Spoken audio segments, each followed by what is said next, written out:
Today we're diving into a topic that often flies under the radar but can have a huge impact on your performance, which is thyroid health. Now, this is definitely not my area of expertise, so I've invited thyroid specialist dietitian Alisha Knicely on to help us understand the connection between thyroid function and triathlon performance. So whether that is something that you are dealing with, a thyroid condition personally, or you're just curious about how it affects your body and your health, then this episode is going to provide some really valuable insights. In today's episode, we'll discuss why thyroid health is important, how to actually check your thyroid function and your thyroid health, and as always, some practical steps to optimize your thyroid function. So tune in to learn about how to keep your thyroid in check so you can train harder, recover faster, and perform at your best. Thank you so much for joining me on the podcast today, Alisha. I'm so excited to talk to you and pick your brain on an area of expertise that is definitely not my own, but you're the expert, so we're going to hear some great insights from you today. So welcome. Yeah, thank you so much, Taryn. I'm excited to be here. Can you kick us off by just introducing yourself a little bit and explaining how you became a thyroid-specific dietitian? Yeah, absolutely. So I think I've heard many stories similar to mine where it's a personal history, a personal story of my own diagnosis with autoimmune thyroid disease that happened back in 2017. So I've been practicing as a dietitian for 10 years now. Just getting into my career, I was actually a dietitian at a wellness center at the time. I had just moved out of the clinical atmosphere and I decided to go in for a routine physical and did some more in-depth lab work to check on my own health. And I had the thought that everything was going to come back great. And I was the picture of health and I exercised and ate well and everything. And to my surprise, my doctor's surprise, I had extremely elevated thyroid antibodies. My TSH was well above range in the 40s, rock bottom T4, rock bottom T3. And my doctor truly made the comment. She was like, I don't know how you're getting out of bed in the morning. How you're functioning. And I was just like, I don't know. This is just how it's been. I didn't really, I guess, realize the signs and the symptoms and normalized a lot of it. And it had been going on for a while and my body got our bodies got very good at adapting and compensating.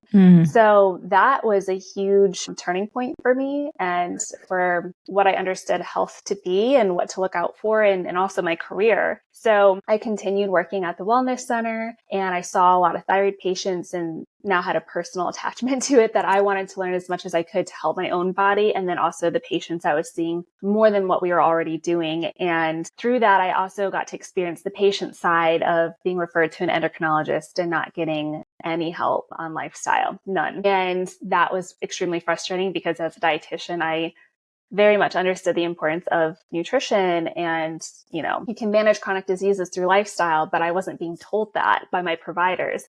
So that went down the pathway of additional training, certifications, training in functional medicine, where we look more at root cause approach, preventative versus symptom management. And over the years, I was able to reverse my symptoms, reduce my antibodies, get myself into a place of remission and really just understand how to live with Hashimoto's, but also thrive with Hashimoto's. Truly feel like I don't have the condition most days. And it was such a passionate journey for me. And I saw so many women and men go through the same, run around with their doctors and not getting help and being told their labs are normal and having all of the symptoms and having nowhere to turn. So I just turned that into, this is what I want to do. I want to educate. I want to support and advocate for this group, this population of people, because I've been there and I can empathize. And yeah, it's just something I love doing. And that's kind of how I got to specialize with thyroid patients, the personal journey, and then just really learning everything I could. And now only taking on and working with thyroid patients. Lucky you were a dietitian and you knew how to find the right information and do the research to firstly help yourself and then be able to share that knowledge with others, because it is really frustrating. There's not a lot of information out there. And I've had the same experience with regular doctors as well. They just are fob you off as you got little people and it's normal to be that tired and whatever. And you're like, no. There's definitely something going on here. Very dismissive. Yeah. I hate it. Yeah, it's not right. So that's a hard one. And then you take their word for, medical advice or recommendations, and then you're stuck. And it's hard to see. Yeah, I think we're both aligned with like the prevention rather than the cure space. And there's so many things you can do before there's a problem to stop there being a problem in the first place. So for people that have no idea what the thyroid does and what its function is in the body, can you explain a little bit about that and how it does impact our metabolism and our energy levels? And I can help apply that then to the triathlete population. Yeah, absolutely. So the thyroid gland is a gland. So it's part of the endocrine system, and that means it secretes hormones. So hormones are these chemical messengers. They dictate a lot of processes in the body, and specifically with the thyroid, it's located in your neck. It's nicknamed the butterfly gland because of its shape. It's not very big at all. I think it's about an ounce, but it's very important and very powerful and necessary. If you have your thyroid removed for whatever reason, you do need to be on thyroid hormones. You cannot live without them. Thyroid hormones do a lot of huge involvement with the metabolism, your metabolic rate, which runs so many different processes in the body, and also how we, basically obtain energy from our food and how well we do that, as well as, utilizing fuel, but having healthy weight management. But it goes so far beyond that, which is why, and I know we'll go to it, why when you have a dysfunctional thyroid or low thyroid hormones are high, you experience symptoms systemically, like head to toe. The thyroid hormones are involved in the brain, which is why anxiety and depression and apathy are a symptom. Thyroid issues used to be screened with things like, do you have depression? Let's check your thyroid. That's not the case as much anymore. Same with cholesterol metabolism. You have high cholesterol. Well, it used to be, again, a screening criteria for checking on the thyroid, and it's not anymore. And a lot of reasons for that. But so it's involved in sex hormones, fertility, so reproductive health, your ability to build muscle, your bone health, GI motility, how you generate heat, part of the metabolism as well. So it really is, hair, skin, nails, your appearance can change from, low thyroid hormones, your ability to heal and recover, which is really important for athletes. I'm sure we'll talk about that too. It's involved in every area. And to highlight that point, every cell in the human body has thyroid hormone cell receptors, meaning every cell, for one reason or another, does require some level of thyroid hormones to function at an optimal level. That's a lot, isn't it? And easy to see why it being out of whack, everything can go awry. Yes. Can you explain quickly the difference between hypothyroidism, hyperthyroidism, and then Hashimoto's? Yes. Yeah. So that's a common question, especially because Hashimoto's and hypothyroidism sometimes are used interchangeably. And sometimes even when the doctor is communicating to the patient, they might lump those terms together, but they really are separate conditions that do often go together. So hypothyroidism means low thyroid is a clinical term for like clinically low thyroid hormones in the body. The opposite being hyperthyroidism is high or elevated thyroid hormones in the body. Now, the question in functional medicine is the why. Well, why do you have low thyroid hormones, or why do you have elevated thyroid hormones? Most of the time for both states, it's autoimmunity. So with Hashimoto's, this is an autoimmune condition where the immune system becomes imbalanced and it creates autoantibodies towards your thyroid tissue. And I'm sure we'll talk about markers and lab tests that identify that. So this is an autoimmune condition and it damages the thyroid gland to the point where it underproduces thyroid hormones. So thus it leads to hypothyroidism over time. It can take years to get to that point, or it could be a lot faster depending on the severity of the disease and the inflammatory process. And then with hyperthyroidism, most often the root cause is Graves' disease, which is autoimmune hyperthyroidism, where the immune system is targeting different parts of the thyroid that cause more release of hormones and it becomes super high. And that can be dangerous too if not managed. So that's the difference. One is just describing the state or the level of hormones, and then the other is describing the autoimmune condition. You can have hypothyroidism without Hashimoto's, although Hashimoto's is the most common cause for hypothyroidism, and it's much more common than Graves' disease. And you can have Hashimoto's without hypothyroidism. Like you can have the autoimmune condition without it impacting your thyroid hormone levels. And this is where it takes a skilled practitioner to look at your values and explain what's going on, and then also what to do about it depending on what stage you're in or where you're at. And it's more common in females compared to males. Is that correct? Yes, much more, 5 to 8 times more, I believe. Wow. We always get the rough end of the stick. Yeah. And that's true for almost all, not all, but almost all autoimmune conditions. And from my understanding, they believe it has to do with our different hormonal profile, along with, which can also influence our immune systems, which is directly linked to autoimmunity. So there's different theories and reasons as to why, but we are different than men. So that's going to leave us more vulnerable to certain things. And so what are some of the symptoms that you might experience if your thyroid isn't functioning correctly? Yeah, so we can start with low thyroid hormone, since that is definitely more common. So if you're hypothyroid, the symptoms you're going to want to be aware of, the top ones would be exhaustion and fatigue, because these thyroid hormones are responsible, again, for metabolic rate and cellular energy production. So that's probably top. And fatigue not restored from sleep or rest. This is like continued chronic fatigue. Weight gain and weight loss resistance, again, going back to how hypothyroidism impacts the metabolism. Then we have GI issues like constipation is very common. Heartburn and bloating can be pretty common. We have hair thinning, hair loss, weak nails, brittle nails, dry skin. We have things like anxiety and depression, and mood changes might come up.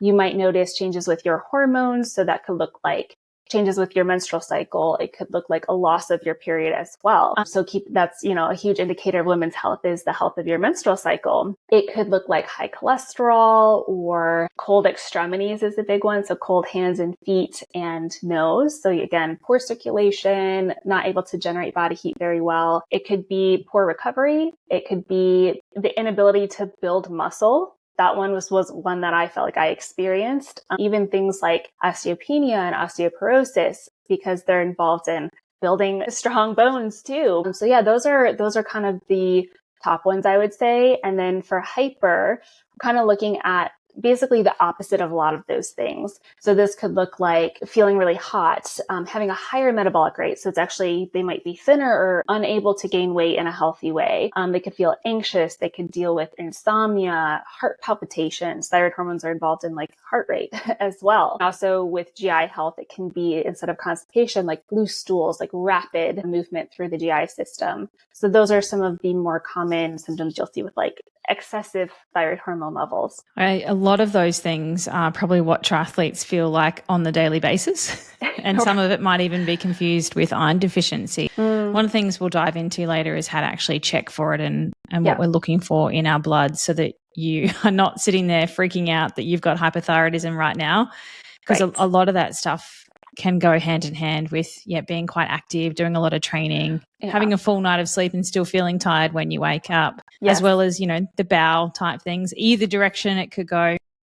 Yeah. So we'll jump into that a little bit later, so that you can calm down and just be at peace, knowing that you're looking for the right things and getting the right answer when you go to the doctor. Before we dive into that though, like I did a deep dive on this as well myself. What are some of the key nutrients that we need for our thyroid to function optimally and make sure that we're not deficient in? Yeah, that's a great question. So yes, the thyroid does require micronutrients, these building blocks to create hormones.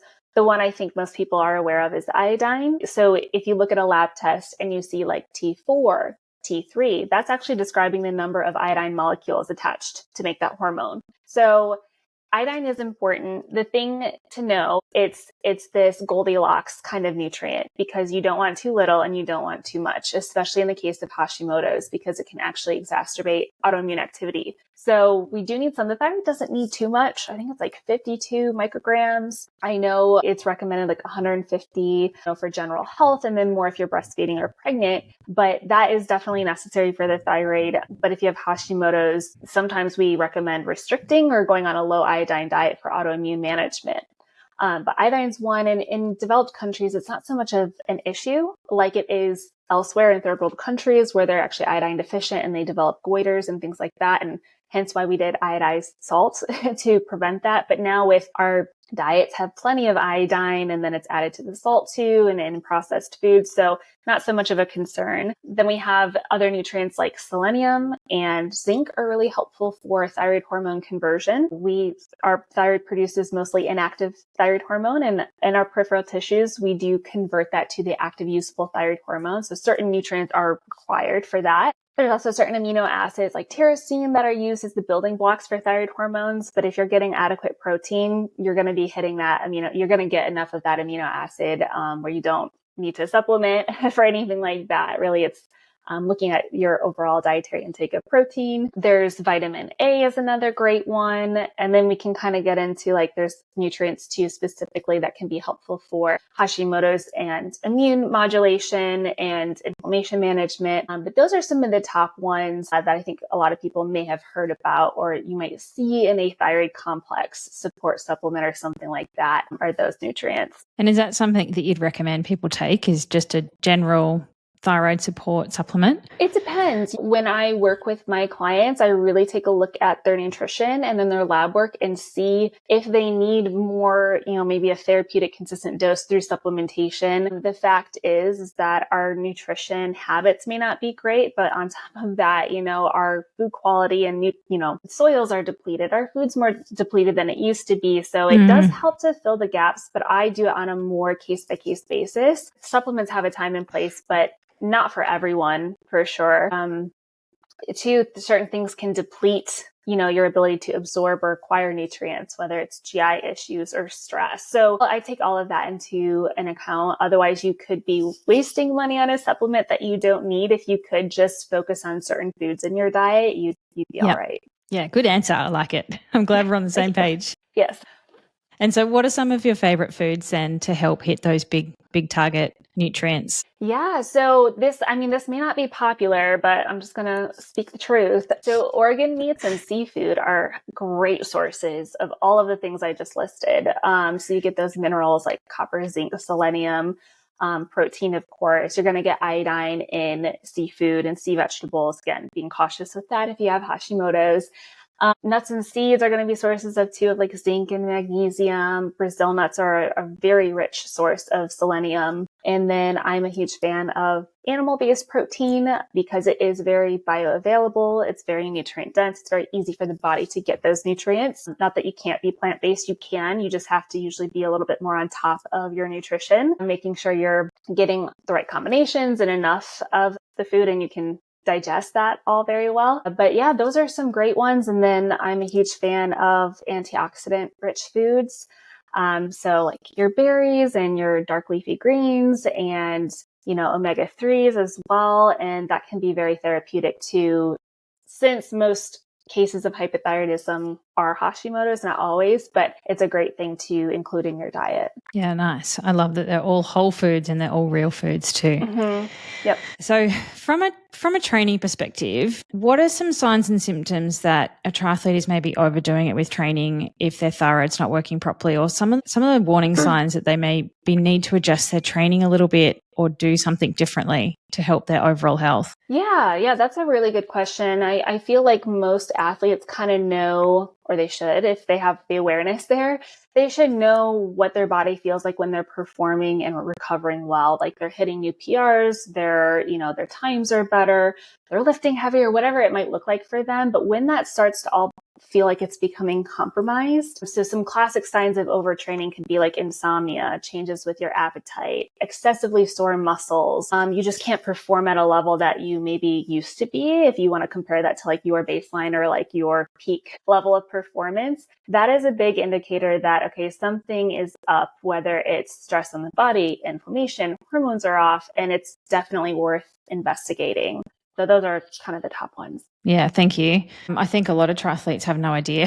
We just keep training because it's on our program, and we do as we're told because we like Training Peaks to go green, or we like to, have the session achieved. So some of those things are good to look out for because your body will tell you what's wrong if you can tune in and listen to it. Yes. And I don't want to forget this one because it's probably the top of the list, but weight loss resistance or continuing to gain weight despite maybe not changing anything. So that's a sign too that stress hormones may be up, which can also impair thyroid hormones. Inflammation might be up. You might feel puffier, more achy or swollen. Those are some key signs to look out for. Yeah, thank you. So if somebody's listening and they think, oh man, maybe my thyroid's not working properly, what are the tests that we need to ask our doctor for to make sure we can assess that more accurately? Yeah. So typically your doctor at the very least will order TSH, which stands for thyroid stimulating hormone. And this is going to assess general thyroid hormone output. It is actually a hormone produced by the pituitary gland in your brain. So it's not really a thyroid hormone. It's a hormone used to communicate to your thyroid gland from the brain. So when that becomes elevated, it's an inverse relationship. That's a sign of hypo or low thyroid hormones. When it becomes suppressed or low, that's a sign of hyper or excessive thyroid hormones. So at the very least, you're going to get that. Some doctors may also test what's called free T4. This is the inactive thyroid hormone. And especially if you are on thyroid hormone replacement, like Synthroid, levothyroxine, Euthyrox, whatever it might be, typically they check that as well. But for the most part, that's where a lot of conventional medicine will stop. I recommend more of a full panel to get a better picture of your thyroid function. So if you want to test for Hashimoto's, we're looking at thyroid peroxidase antibodies or TPO antibodies, or the second one is thyroglobulin antibodies. So those are the ones that you're going to want to check to diagnose Hashimoto's. Graves is different. It's TRAB antibodies and TSI. And I'll have to remember if I remember what those, I don't actively work with Graves clients, but there's separate antibodies that you can request to screen for Graves' disease if that's a concern. And then I also like to look at T3 levels. A lot of conventional doctors don't look at that, but it's helpful to see if those levels are optimal and if you're converting well from inactive to active, because it's very common, at least with my clients, I see that a lot is poor conversion. So like their TSH looks great, their T4 looks normal, but they're very symptomatic. They're not converting. So their cells aren't even getting the active thyroid hormone. So on paper, good, but the patient just feels awful. So that's worth looking into. And then with my clients, I also test what's called reverse T3, which oftentimes if you're not converting inactive T4 to active T3, your body's converting it into reverse T3, which binds to the same cell receptor site as free T3, but it's not usable by the cell. So it kind of blocks it. And that's actually a protective mechanism by the body and the thyroid. So I like to view this as the thyroid's a very sensitive gland, and it is going to perceive with the brain, obviously, but it's going to perceive in the environment the stressors. And can you handle, have you surpassed that threshold of your personal stressors or stress load? If you have chronic, overtraining, chronic undereating, and whatever else life is throwing at you and you may have going on physiologically, your body's going to downshift to protect for survival if it doesn't have what it needs and if it doesn't feel safe or nourished or whatever that may be. So that's where I see reverse T3 go up. It can also be for other reasons, illness, surgery, whatever, but that's really important to see beyond the TSH and free T4 because it can provide answers and at least a place to look and target, where to put your efforts essentially, and also help you not feel like you're going crazy because you do have some validity that can actually be shown in blood work. Yep. Modern medicine. Yeah. So if somebody does have hypothyroidism or Hashimoto's, what do we do about it? What are the big rocks to help support our thyroid function so that we can not feel so rubbish all the time? Yes.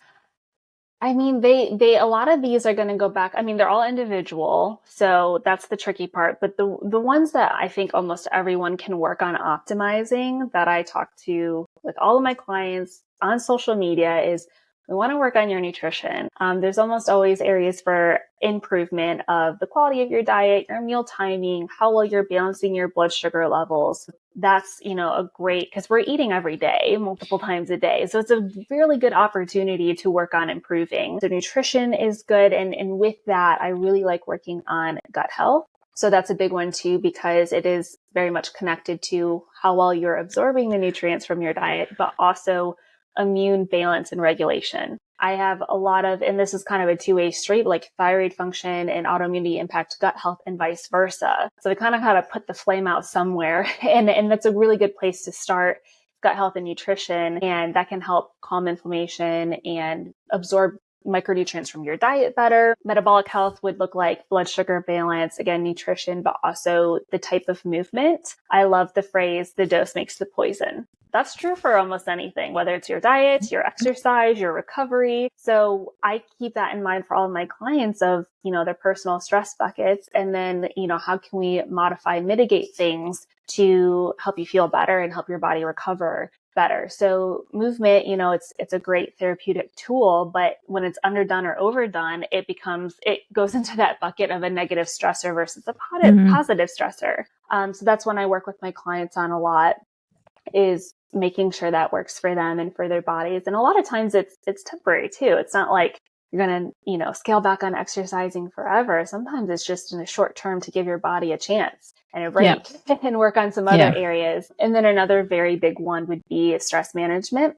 So especially in the case of autoimmunity, stress, you ask anyone who has an autoimmune condition and they're going to tell you stress is like probably at the top of their trigger, because, the nervous system is going to dictate if you're in a healing state or a fight or flight state. Learning how to address your stressors, identify them, coping mechanisms, whatever it might be, because the stress never stops coming, right? Stress is a very common one. So you do want to learn how to manage that. And I mean, there's so many things that really do impact thyroid health. I mean, we could go on and on, but like you can also make the argument of like how well you're detoxifying every day. Yes, we have a liver. Yes, we have kidneys, but that becomes overburdened because we live in a toxic world.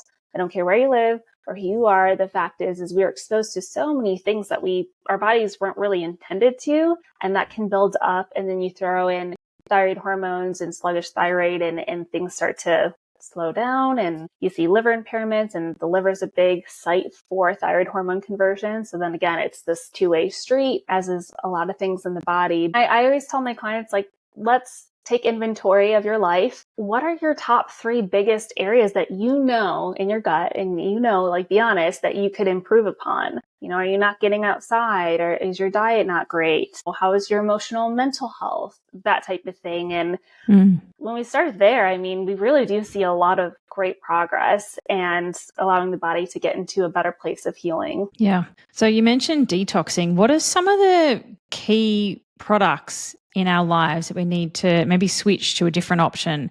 Because I see that a lot with thyroid nutrition is layering in the switching to low tox sort of products. What are some of the big ticket things that we need to look for and ingredients that we want to avoid if thyroid health is something we want to improve? Yeah, I think first and foremost, like your air and your water quality is huge because you're breathing air all the time. You're drinking water all the time. So we filter our air. We have air filtration systems. We have like water filtration on our drinking water and on our home as well.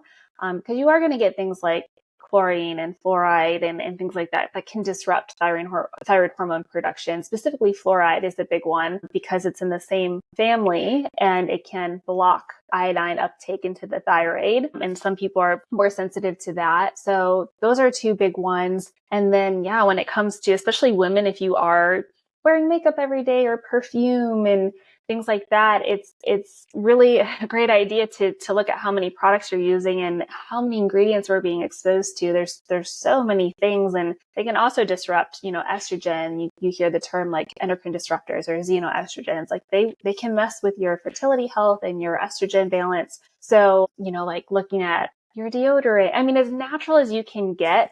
There's some great companies out there now, which is great, whether it's your toothpaste, your deodorant, the makeup you're putting on your face, or the lotion you're using, or the sunscreen, especially talking about like athletes outside a lot. Like if you're using that constantly, I try to look at the things that what am I using on a regular basis and what's absorbing into my body, like what's going on my skin. Yeah. And those are the products I tend to be a lot pickier about and with. I tell my clients too, like it can be a gradual swap out. It doesn't have to be all at once because that can get expensive and be very overwhelming. And also just the less products you can use overall. Like there's certain things I used to use that I never use now, like perfumes and fragrances and hairspray. Like I don't really need any of that, maybe once in a great while, but it's not really necessary, and also saves you some money. Heaps of money. There's so much stuff that you can buy that gets marketed to females, right? Yes, exactly.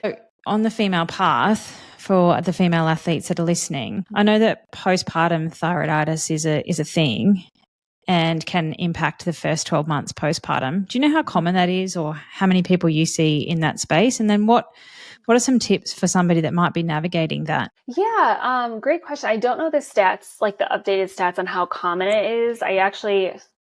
One of my clients has it right now, and we're trying to figure out, because what happens is after giving birth, there's a huge, almost immediate hormonal shift with the hormonal profile from being pregnant to no longer being pregnant.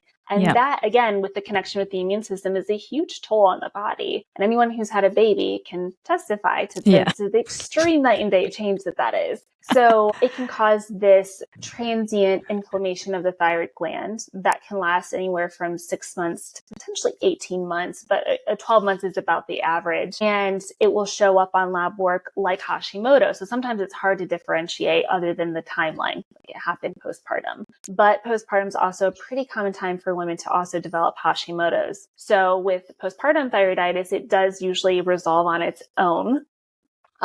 Medication isn't usually warranted, or your levels can be monitored, but you can kind of go back and forth from this hyper to this hypo, and it doesn't help the craziness that postpartum is, but there are these kind of big fluctuations, but it does tend to even out. Now, women who have positive thyroid antibodies prior to going into pregnancy and postpartum are more likely to develop postpartum thyroiditis. So they're at a higher risk. And so women who have a history of thyroid disease, like get screened, but before you even try to conceive too, if you can. But having that knowledge, since thyroid disease and autoimmunity is definitely, there's genetic components to it. If you have that knowledge in advance, then you can at least prepare yourself and have your labs maybe monitored more often, especially during pregnancy, which is a very important time to monitor thyroid levels, because the fetus is dependent on the mother's thyroid hormones up through the middle of the second trimester. So it's really crucial for the development of the baby. But things to kind of mitigate, that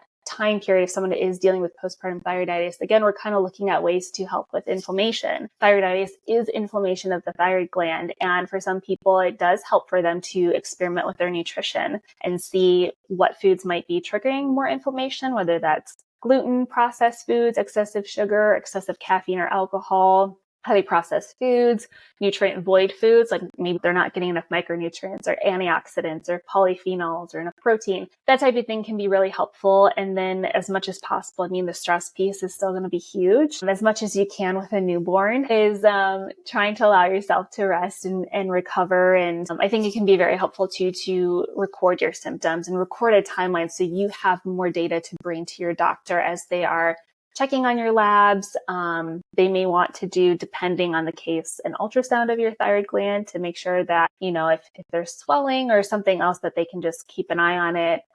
But yeah, that's what I would recommend. There's so much to unpack there, isn't there? And, for a new mum, or even the second or third time mum, like trying to keep stress levels down through that 12-month postpartum window, then maybe wanting to return to training and trying to juggle all the balls, it can be a lot. So little shout out to any mums out there, just to look after you first, because you're the bus driver, right? And if you go down, the whole shabam goes down. Exactly. Yeah. And it's tough. I work with many moms, and I'm a mom too. And it's like, there's aspects that you do need to be selfish, but not in a selfish way. It's where you do have to make sure you care for yourself like you would one of your family members, and a lot of times we don't do that, or we do that very last. And we wonder why we're not thriving or we're not able to heal. It's like, you gotta give your body what it needs and not feel guilty about it, which is probably the hardest part, at least for me, is like not feeling guilty for wanting to rest or do whatever self-care thing needs to happen. Yeah, I'm the same. I'm sure a lot of people listening are the same. Mm-hmm.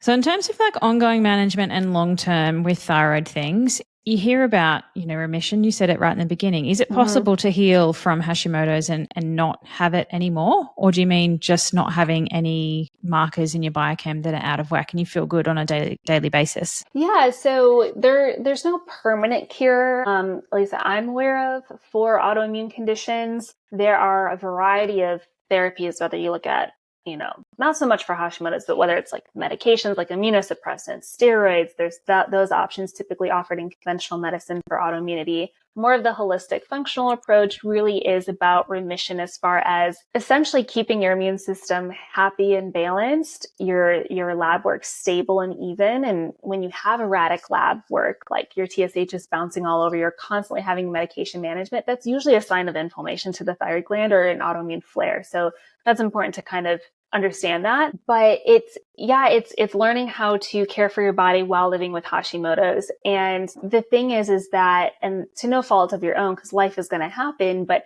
there can be periods where maybe you do reach a remission, your antibodies are low, your lab work's stable, your symptoms are resolved. You've worked and addressed those issues to help your body come back to a place of balance, because this imbalance does not happen overnight. It's years of dysfunction. It's years of environmental stressors. It's years, whether you realize it or not, you're living out of alignment with your body is the way that I like to think of it. So once we get to that good place and you've established those habits, there's going to be times where, an illness, a trauma, something may happen that may cause a flare or trigger the immune system. And it doesn't mean that you failed. I mean, your body is kind of just responding to that event or that circumstance. And I try to tell my clients that we know what to do. We can help the body. Maybe we don't know what the cause was, or maybe we do, but the goal is just understanding how to care for your unique needs in your body with your set of circumstances. Because everyone is different. I mean, when I work with my clients, they rarely just have Hashimoto's. They usually have hormonal imbalances and gut issues and this and that and the other things. It's the full picture. It's not just one thing, but I feel the closer you get to remission and you've worked on these different areas, the easier it does get, because you transform. You learn how to become that person to sustain those healthy habits, and it becomes your new normal, which is the goal, but life is going to be life, and there's different seasons. And especially for women, we go through these significant hormonal periods too, with like puberty and pregnancies and postpartum and perimenopause and postmenopause. So it's like, we have to set our expectations accordingly that things are going to change, and at least being aware of that and accepting of it can help too. So it doesn't catch you off guard like, things were perfect and I just, you don't reach remission and then stop doing all of the things that helped you get there. It's a continuation. Yep. Ongoing. Yeah. Is it possible to ever come off medication in your experience? Has that ever happened for anybody? Yeah. So it is possible. Again, depending on if you're able to identify what caused the dysfunction in the first place, combined with how much of your thyroid gland can function. Sometimes for people, in my case specifically, when I was diagnosed, my thyroid, it had likely been going on for quite a while without really my knowledge of it.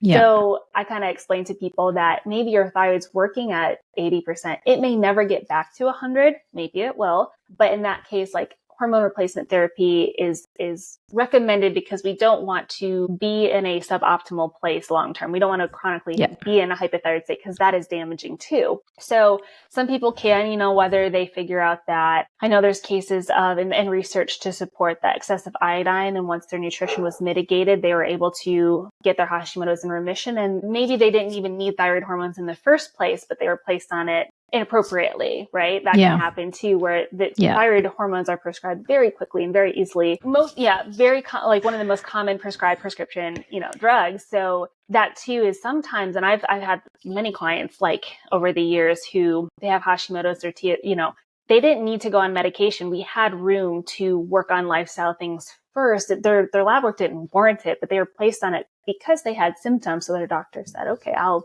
put you on this thyroid medication, but they never needed it in the first place. So yes, it's not as common. I will say a lot of people who do go on medication, and if it's needed, it is a lifelong thing. But if that's the thing that helps you stay optimal in combination with everything else, it's a small price to pay, I guess you could say. But I'm hopeful for what the future has. There's so many cool things coming out with like peptide therapy and stuff for autoimmune, patients that I think is really promising. So I guess we'll just see what happens there. But that's probably the number one question people ask. They're like, can I get off my thyroid medication? I'm like, I don't know, maybe. No one wants to take meds. Right. And I also try to explain, like, it's not a prescription drug. We are replacing hormones your body can't produce, and those hormones are very necessary. And if you're on the right dose, I'm kind of in the camp of the least effective dose is where you want to be if it's needed. And then how often are you checking that? So if you're getting bloods done regularly, how often should you check in on your thyroid function? Yeah, I mean, the most often you can, if you start thyroid medication or if you change a dose, is every like anywhere from 4 to 8 weeks. The average is like 6 to 8 weeks. Or pregnancy or postpartum, you're going to want to be checking it probably that often for a little bit, especially if you are symptomatic. Now, if you're in a stable place and you're feeling good, 1 to 2 times a year. But I am more of, if you are maybe starting off in not a great place and you're making changes and you want to assess progress, then yeah, do it every 2 to 3 months, because I do like data points. I like to see what changes are helping, reach a certain outcome with your lab work and how you feel. So it is case by case, but yeah, if the worse you feel or the more changes you're making, maybe more often, the more stable you are, you can spread it out more and maybe I do mine about twice a year, roughly, when things are good. Yeah. Yeah, nice. Thank you. That was just a random question. Yeah. Throw it in there. I know some people are probably thinking it. Well, thank you so much. It's been so insightful into all things thyroid, where I know a lot of triathletes that do struggle with it and they just have no idea how to manage it. And it's hard to find the right advice in, modern medicine. Going to the doctor doesn't always help because they just hand you out a script. But maybe what's one piece of advice for a triathlete that does have some thyroid issues going on that you could give to help them through this? That's hard because I know athletes, I feel like there's a certain mindset, maybe a competitive one and wanting to be, like very high performing. And the thing about the thyroid gland and autoimmunity is it's kind of, think of it as this is your ultra sensitive barometer for stress. And stress looks like many different things. Again, nutrition, recovery, all the things that we've been talking about. Working on making yourself a more resilient person is the way I like to view it, because the more resilient you are, the more stress you can handle. And learning how to mitigate the various stressors in your life, things you can control specifically. There's certain things you can't control, so don't focus on those so much. Focus on the things that you do have control over, like your sleep schedule, your recovery schedule, your nutrition, those types of things. And give yourself a lot of grace. It's not your fault if something goes wrong. Sometimes that's just going to happen, but you can remain a high functioning athlete as long as you take all of that into consideration and truly learn your body and have the awareness of what your body is telling you, learning the symptoms to look out for, staying on top of lab work, dialing all of that in, because as an athlete, I mean, you do have to have things dialed in if you want to perform at a certain level. I think that's just a requirement. But just understanding, what is happening with your body, being on the right type of medication for you, can make a huge difference too. There's different types, despite what your doctor may say. There's a variety of different types that you can explore too. So in that case, I say if you can work with a functional medicine doctor or someone, if you're seeking maybe diving deeper and optimizing things, that could help too. If you're not getting the support you want through your endocrinologist or your primary doctor, there are options out there to help you achieve your goals for whatever that is. Yeah, thank you. That's really good advice. So if somebody does want to dive deeper and wants to work with you